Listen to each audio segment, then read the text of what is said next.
you don't need to fire, you don't know shit about boxing. Then that showed that you're a neophyte in boxing. You know nothing about boxing. I wish I was 50 years younger and I'd kick your ass. But you still got 4 losses, son. Easy breezy, baby. You better not duck me, son. You better not duck me, son. We are the heavyweight. We don't pull any punches. Round 1, fight!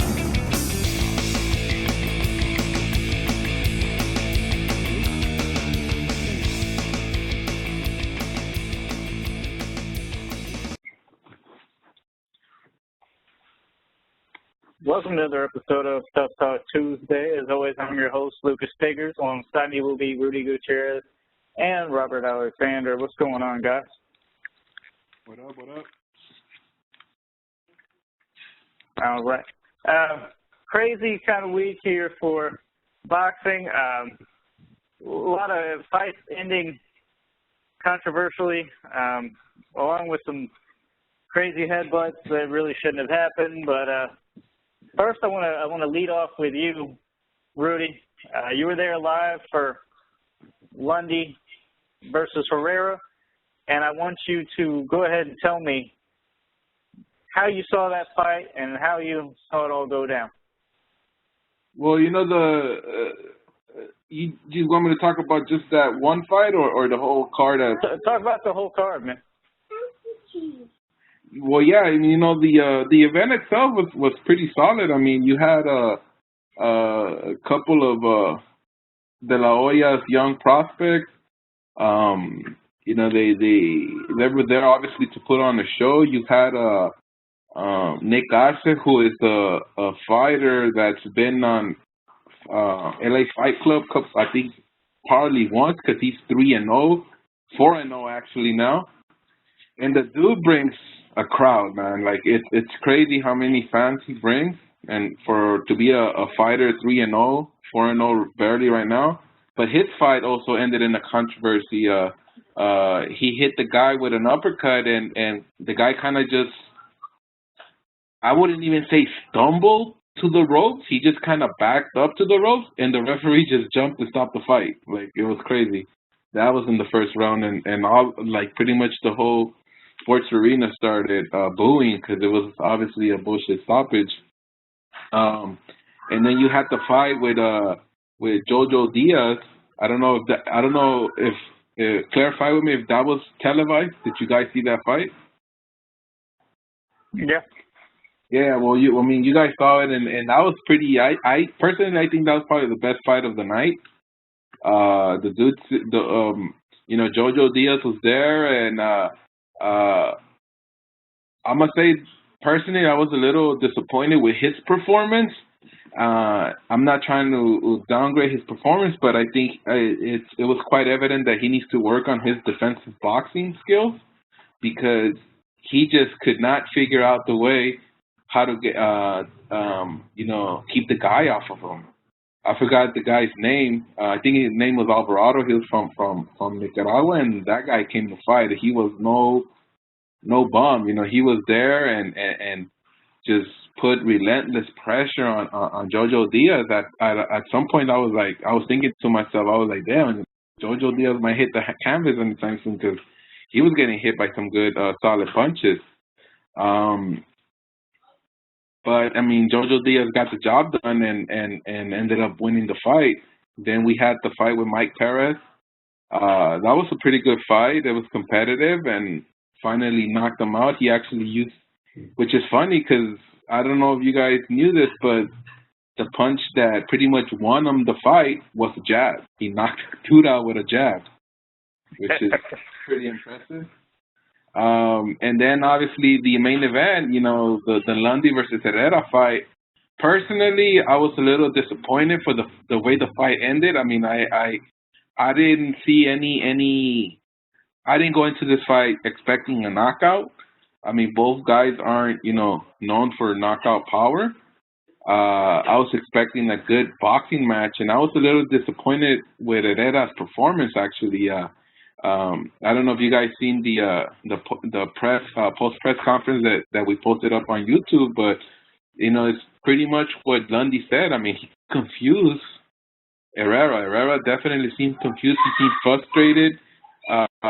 Lundy came out in the southpaw stand, and I think that's what kind of threw off Herrera's game plan. And Herrera, instead of boxing, which we know he can do, he was actually trying to lure Lundy for a brawl, and Lundy was smart about it, and wanted to fight in the middle of the ring, wanted to box. But unfortunately, there was a couple of headbutts because of the southpaw versus traditional boxing stand and clash of heads, and Herrera's cut was pretty bad. I believe it was in the right eye. His eyelid was kind of, you had a piece of flesh hanging out, as if you guys also saw the video on YouTube on our channel where Jack Reese is explaining, why he had the doctor through the eye, and it was a pretty bad cut. It was on the eyelid. It wasn't above the eye. You can understand why the fight was stopped, and a lot of the fans were disappointed because the fight was stopped. But at the end of the day, I don't know if you want to actually watch the video. If you guys want to do that real quick, go for it.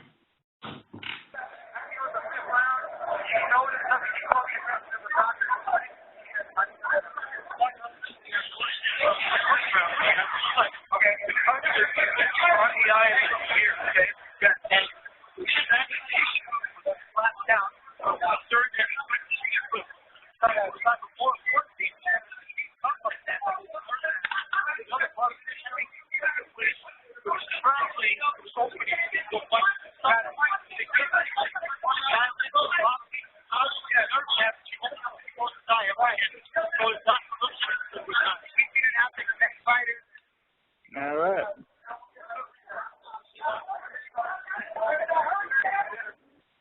Yeah, so there you have it. I mean, it's a good explanation, but so you definitely saw Lundy winning, though, Rudy?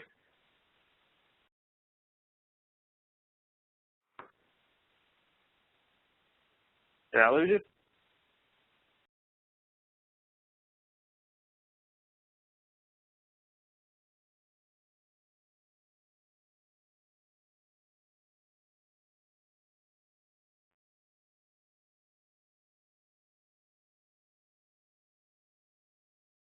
Rob, you still there?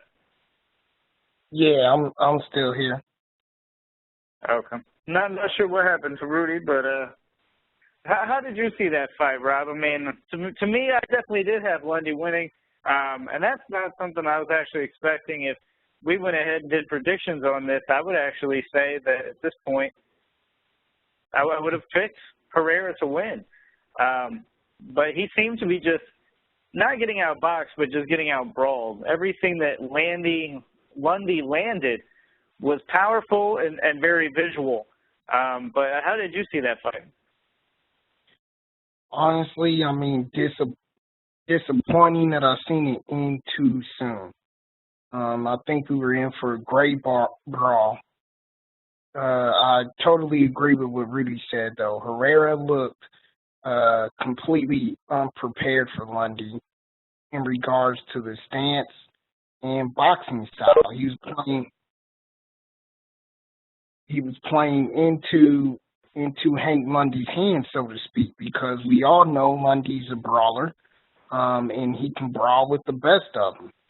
His best attribute that night would have been to try to outbox him, and then maybe get into some of the later rounds and see how good that conditioning is. But Hank is a gym rat. We all know that. He was prepared to go to full fight, as well as Herrera should be. It's just unfortunate we didn't get to see that because of the clash of heads and the brutal cuts. But boxing is brutality. Yeah, I mean, I hate to say, but I'm really disappointed with this fight. I was really looking forward to it. It was a very awkward style clash that really didn't really seem to get a clear winner. And I'd love to see a rematch just so that we at least get the finality of it. But the entertainment style of it, I don't want it. far as that's concerned, because it was not an entertaining fight going into it. But I would definitely want to see it, like I said, just to get that answer on who actually won this fight. PBC this week, what did you think of Willie Nelson getting that victory? I was actually a little surprised. Surprised and, a little bit proud of Willie Nelson there. He was facing an extremely talented, extremely hungry fighter. Leading up to that moment, though, I gotta say, it was a snooze fest. It was a little bit of a bore. Neither guy was really doing much in there to show domination. For Willie Nelson, you got to give him credit because he did what he needed to do to get the kid out. And he completely passed his guard. And he landed a great shot. I mean, to that point, Tony Harrison was a, undefeated prospect. Right. And Harrison, it could be just the fact that he's a younger fighter. He hasn't been in that position at all. But you can't turn your back on the ref like that. And he's saying at the end that he was listening to the ref's instructions and doing what he says. No, he wasn't. Your back is completely turned on the ropes. You're either dejected and accepting the loss at that point, or you're out of it. So he completely was caught off guard by that shot. As far as Willie Nelson goes, they were giving him, to me, in my opinion, too much credit for landing the knockout. I mean, I think he stunned the kid and everything, and it was a nice punch, and it was a good setup punch that had him hurt before that. He was really stunned before he took that blow. But you got to be more trained and more professional than that. And it was Willie Nelson's night, but I don't see him, going forward with this win. It's just another win to me. Well, yeah, it is just another win, but in this case, you're right, because it's an unproven Tony Harrison. I mean, who's he fighting? Nobody, as his name, and then he stepped up to Willie Nelson and got knocked right back down. So he did look like a good prospect, but once he tested waters, I'm not so sure. Tony Harrison needs to be in complete rebuild mode, Rob? Yeah, well, he needs to shapen up. He needs to shapen up his game a little bit there because, and I was going to ask you, but to me, in my opinion, the blows that he landed were heavy, but not enough to knock you out. I mean, that doesn't have SportsCenter top 10 written on it. It was just a knockout. Really, it could have just been a knockdown if Harrison was more prepared for that type of a fight.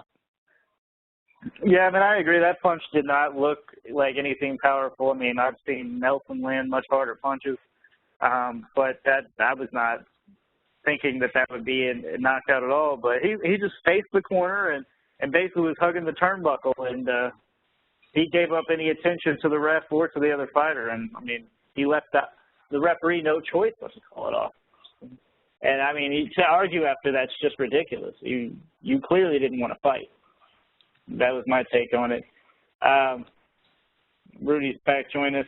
Rudy, what did you think of Thurman-Collazo? I, for one, am very disappointed with Thurman's performance. Somebody like Collazo, I expected him to run through, but that definitely was not the case. Yeah, I was a little disappointed as well.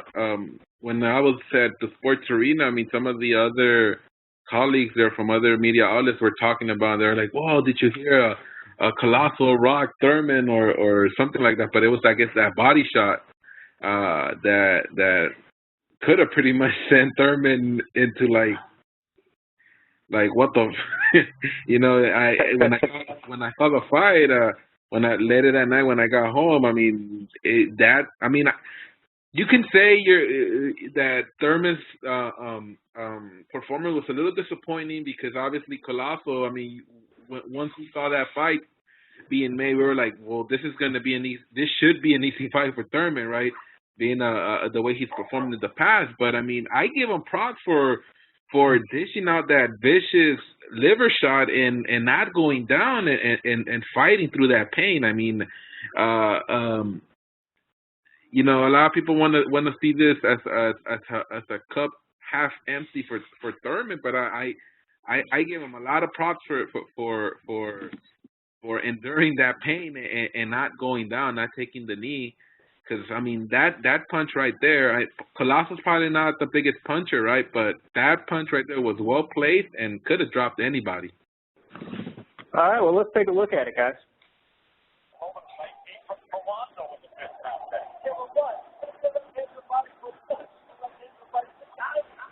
Look at that. Man. That is a vicious punch. Thurman's face is like, what the? What just happened? So, Rob, let me come to you. If that was another fighter, would he? I cannot talk to them. So would he have went down? Is it his conditioning that kept him up? Do you see this more as a pro or as a con? Well, look.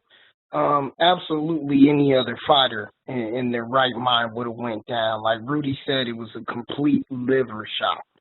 I'm giving Keith Thurman all the credit in the world for taking that shot. And I'll say this on air in live in front of everybody. Keith Thurman has the best upper body strength I've seen in the division. To be able to take a punch like that, not go down. He winced.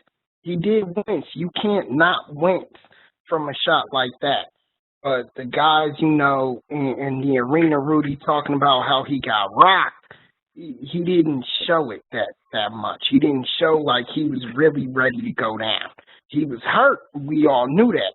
He recovered real well after that. And he even got hit in the body a couple more times that round and still recovered.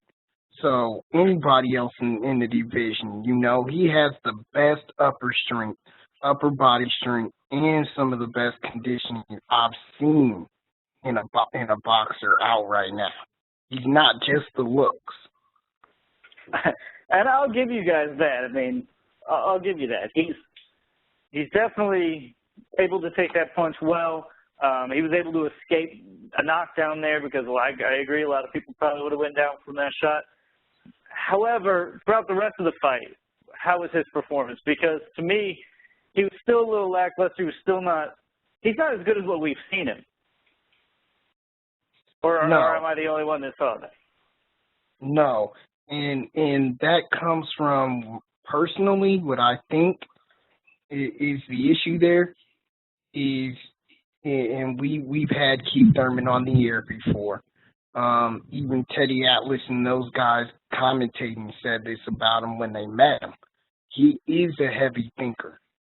He is a very smart fighter. And a lot of people don't give him that because of the knockouts.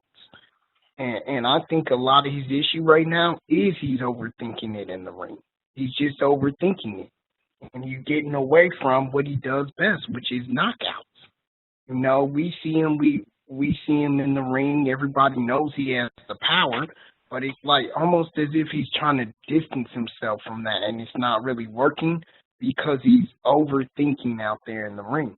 And that has hurt a lot of fighters. It hurt Sean Porter, and it hurt other fighters like that when you think too much in the ring. Instead of doing what you know you're naturally able to do.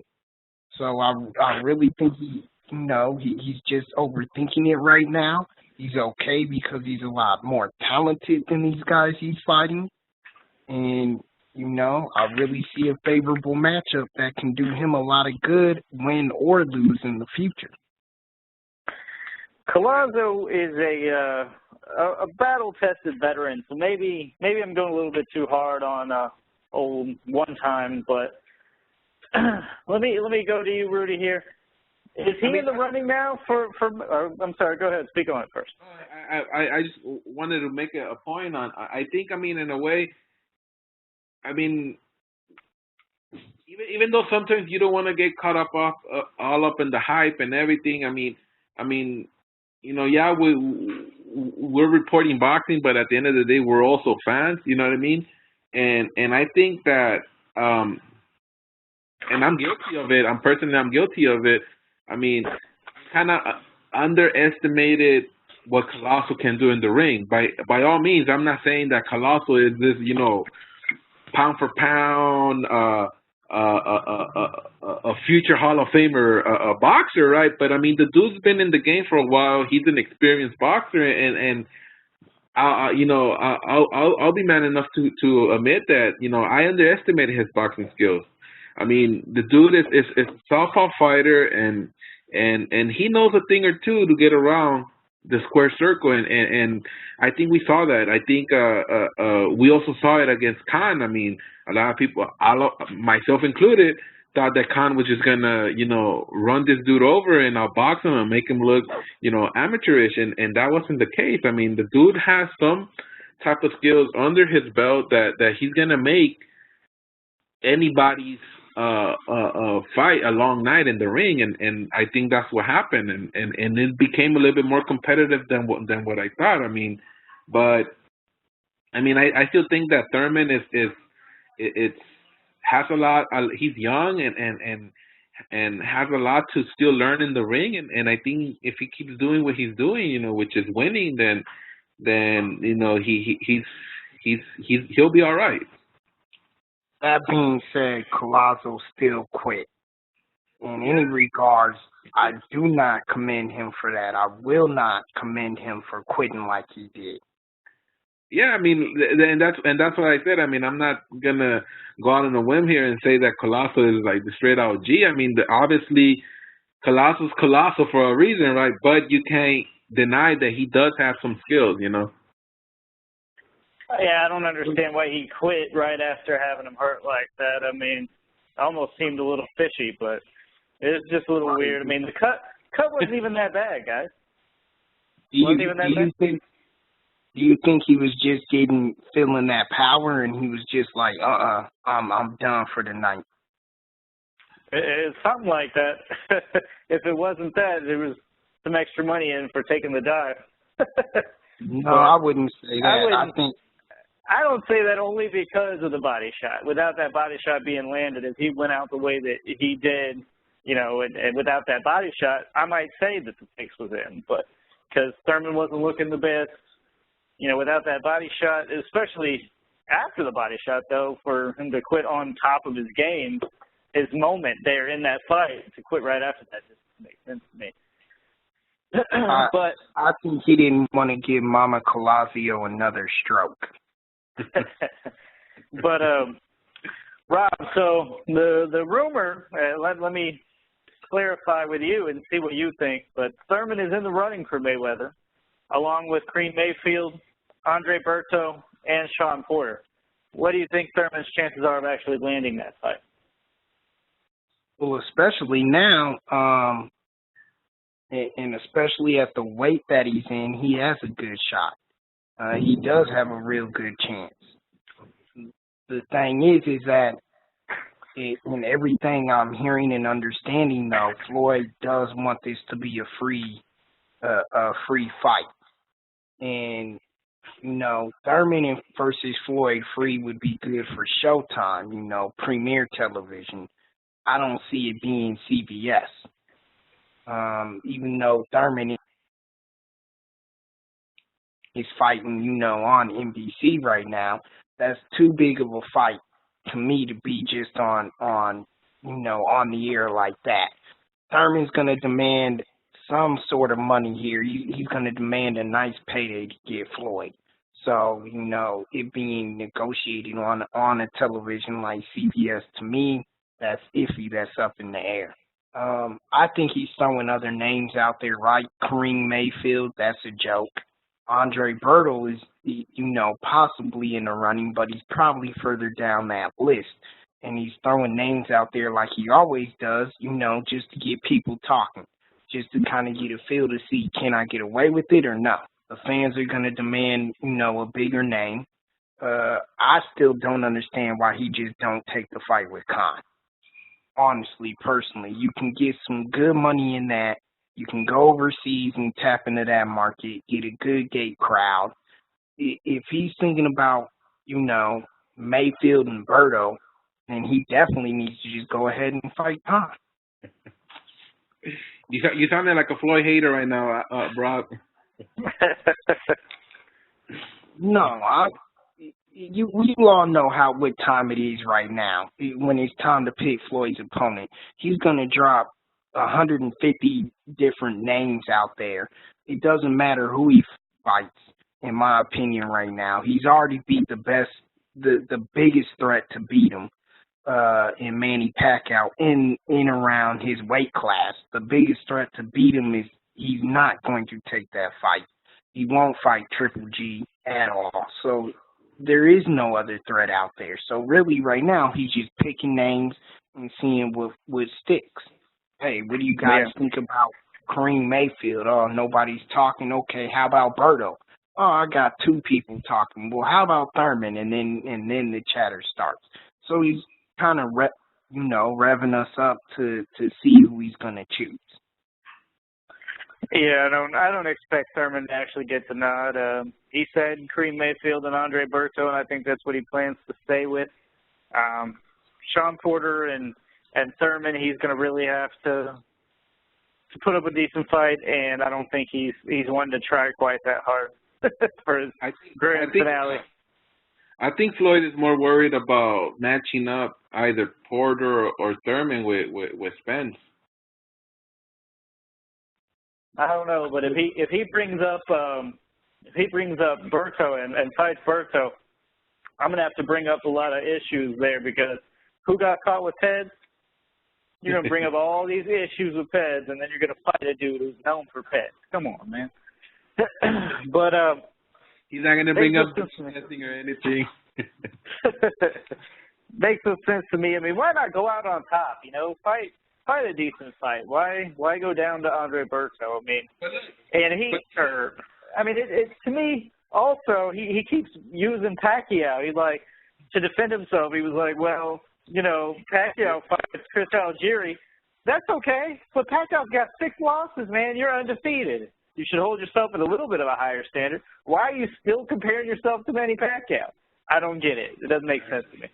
Exactly, and I hate to go down this route again, but because I did say, once the Pacquiao fight was said and done, and in the history books, that I could care less. But I mean, since we're in the topic, I mean, a lot of people are quick to fucking crucify you and say all these crazy shit about you when you bring up why. Okay, if Floyd really wants to go out as the TBE, why doesn't he fight Triple G, who is willing to go down at a catch weight, or even to go down to 154? At a division that Floyd has fought before and has probably still titles in, and people will rebuttal saying you're just a hater, you don't know shit about boxing because Floyd is too small, Triple G is too big. But then when you look back at the history of boxing, Roberto Duran, who started his career at 119 pounds, who's obviously a smaller dude than Floyd Mayweather, went up to 160 eventually in his career to fight Hagler. Floyd started his career at 130. So you guys want to use the excuse that Floyd is too small for Golovkin, but there's been fighters in the past that are smaller physically than Floyd that's done it. You know what I mean? So whatever, Berto, CBS, and motherfuckers are gonna keep saying Floyd is the best ever, and whatever, man. Well, not only that, Rudy. I mean, he's already fought at 154. He fought at 154 from Miguel Cotto. I mean, come on, look. But regardless, we probably need to get go. Rob, are you trying to get in there? Look, it is what it is. When Jordan, Bird, Magic, when all these guys retired, what do they want to retire as? What do they want to be? You always want to retire on top. He's got one fight left. Get off of him. After he retires after this one fight, you never have to talk about him again, Rudy, and I know you're happy about that. We all are. But going on to this weekend's fight, I'm going to try to predict it. Rudy, I want to get yours first here because this is your boy, Julio Cesar Chavez Jr. taking on Reyes here. You know, I'm a little excited for this fight. I mean, yeah, he's fighting Marcos Reyes. Not too many people know about him. But I'm just kind of looking forward to seeing this fight because I want to see how much, if any, has Robert Garcia changed or influenced or taught him anything new. You know, we know that Robert Garcia, you know, he you know, little by little, you know, he's established as a world-renowned trainer, you know, but he's a dude that's becoming famous for getting, you know, boxers or fighters who already have a track record and has improved them somehow. You got Maidana, now you got Chavez, you know, who a lot of people have criticized his skills in the ring. And I mean, I've seen a lot of videos online of his workouts and him working with Garcia. And I mean, the dude is fit. He's probably the fittest he's ever been since he became a pro boxer. So I'm interested just to see how well, if he's going to do well, how well can he perform, you know, against, correct me if I'm wrong, is he fighting at 160 or 168? 168, I believe. 168, okay. I mean, because Chavez did mention that he was going to go back down to 160. A lot of people was like, dude, you're going to be in the coffin if you do. But, I mean, I'm interested in seeing, just to see if I see any improvements in the Chavez fight game. I mean, the dude has skills, obviously, to fight, but, you know, let's see if he has that condition now, and let's see if he learns anything new. I mean, that's what I mean, obviously, this fight was made for Chavez to look good. You know, let's see if he does. All right, Rob? You know, it's sad even at this point in his career and considering how many bouts he has had under him, that you would even have to say, I'm interested in seeing how well Chavez improved. That's sad. We shouldn't be saying that. We should be saying how much improved he looks. So he definitely took a step backwards in his career. The weight proves it. But I will give him this. Fanfare is one of the best kept secrets in boxing as far as at that division. He held a candle to Adonis Stevenson. Granted, he did get whooped, but he was able to knock him down, and not too many people have been able to do that lately.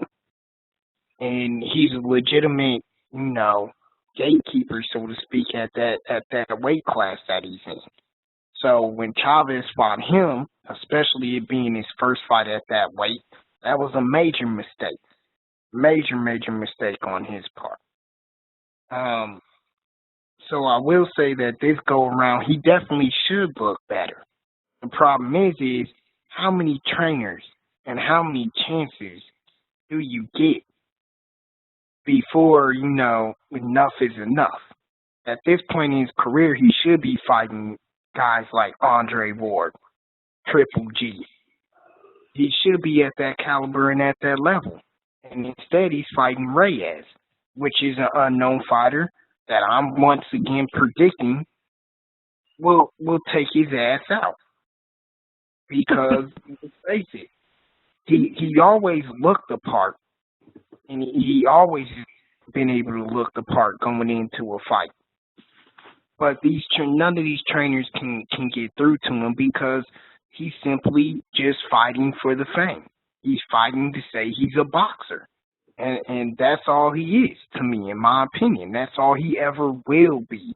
I've written off Chavez Jr. a long time ago, and and he's still written off, especially at the weight class that he's in.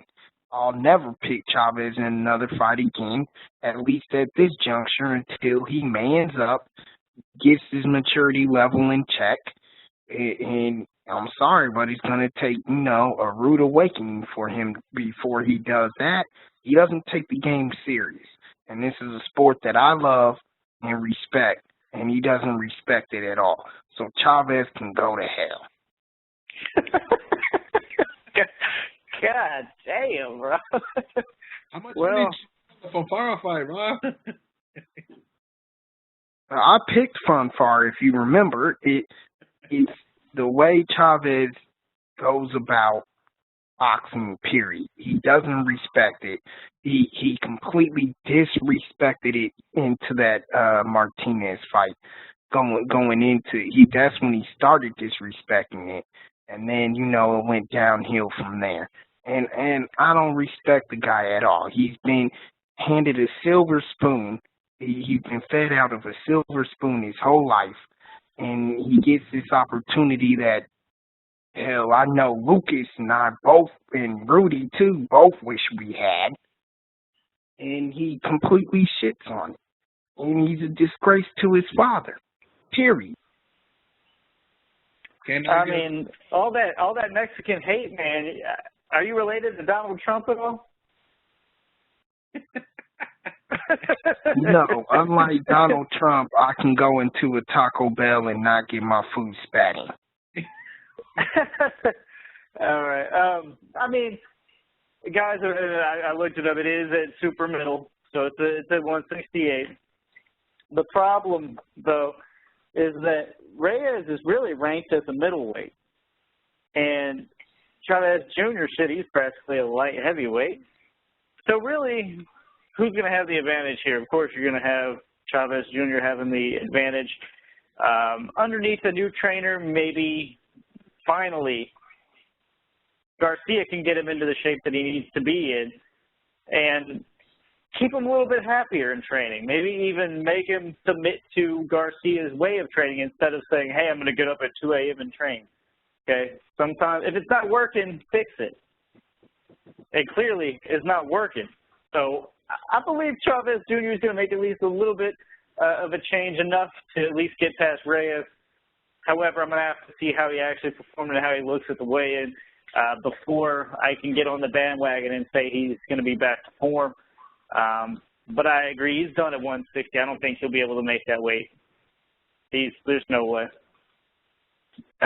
But anything else you guys wanted to touch on? This is the first video feed of Tough Talk Tuesday.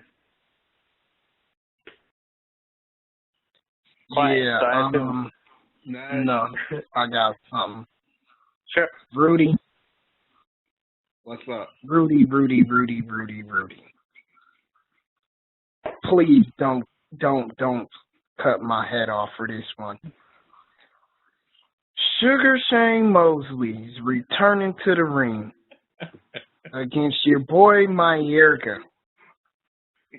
How interesting is that for you, my man? I feel insulted. Why is Mayorga my boy? Just He doesn't want to be related to Mayorga. He doesn't want to be considered along the lines with Mayorga. That fight, to me, is just ridiculous. But Nicaragua and Mexico are two separate countries. You know what? What are your guys' thoughts on this fight? Sounding more like Donald Trump there. No, I'm serious. What are your thoughts on this fight, for real? I mean, this fight is two retired guys trying to get a payday. Is really all this is. I mean, I have really no interest to see it. We both know they're way past their primes. This might as well be grudge match from that movie where the two old guys just beat the crap out of each other. That's what this is. But Rudy, I mean, at first I honestly thought it was a joke. I don't know if you guys follow the Mayorga Twitter account. I follow it because this fool it's like the funniest Twitter account. If you guys don't follow it, go ahead and follow it, man. Look for it right now, Lucas, if you can. But I don't know if it's really him or if it's just some dude in some part of somewhere in the U.S. and pretends to be Mayorga and tweets these like hilarious tweets. But at first I thought it was a joke. I thought this shit was a joke that they was like. But once I saw the picture of Mosley and Mayorga, you know, side to side with the contracts in their hand, I'm like, holy shit! I guess it wasn't a joke, you know. But like you said, Lucas, I mean, I think this is just a fight that you know, two retired fighters trying to look for a payday, and I mean, honestly, if they promote it right, I mean, I think they could make a decent buck. But I mean, what do I expect? I don't know, dude. Mayorga, dude, obviously he's not. He does not live the life of an athlete. Obviously, even when he was a professional fighter, I mean, the dude will be smoking, doing press conferences and whatnot, and I mean, I'm picturing a Mayorga with a massive beer belly and. I don't know. I mean, he fought MMA in Nicaragua, and I guess he did win a couple of fights. So I guess he was being active at least, you know, to stay fit. But I mean, I don't know. I don't know what to make of it. Yeah, I mean, it's not gonna be anything that you know, everybody's gonna go crazy over. But Mosley has his fan base, and Mayorga definitely does as well. I mean, it's like you said, they're going to be able to make a buck, but how much the actual hardcore boxing fans are going to play into it's really not going to be very much at all. But I heard it's going to be in LA. Do you guys know of the location? It is going to be from what I understand, on the Mares Santa Cruz undercard on ESPN. No fucking way. You serious? That's why? What they put in on August 29th. That's ridiculous. Like it. Did you say why, Lucas? Yeah, it's ridiculous. Just because Mares versus Santa Cruz, I mean, you already got the fan base right there. I guess that's true. I mean, that'll definitely bring in some views just because it's on the undercard. I mean, it really didn't have the legs to stand on its own, so I guess it makes sense. But oh my God! On a different note, since you brought up the modest Little Santa Cruz, I found it surprising when I got home. Before I got on the conference call, I was looking at some videos on YouTube because Mares and Santa Cruz had, I guess, their first official press conference today here in LA, and as the ring announcer, I forgot the kid's name. Once as he called up Leo Santa Cruz, a lot of people were booing Santa Cruz. When they called up Mares, a lot of people were booing Mares. So it's crazy. So. Well, we'll see. How the hell you do both? Huh? How the hell do you do both? Because I guess people are pissed off with the fact how both fighters have been ducking, you know, opponents and whatnot. I mean, boxing fans aren't too happy with both of those guys. I'm included. I'd probably boo both of them right now just because of, like you said, I mean, who they've been fighting lately. They've been ducking each other for way too long. This fight should have happened a year, possibly even two ago. I don't know if you guys know this, but I mean, a lot of like the Mexican American boxing fans, they're turning their backs away from Mares because Mares left Espinosa Boxing, which is his promoter, to go with Heyman. So they kind of took it as a diss. You know what I mean? Like you're leaving one of your kind to go with someone else. Where Espinosa, the promoter, Frank Espinosa, he's known for bringing up a lot of the young Mexican American talent from LA and here from the West Coast big names. He used to manage Israel Vasquez and all these. I mean, I could name you a list of all the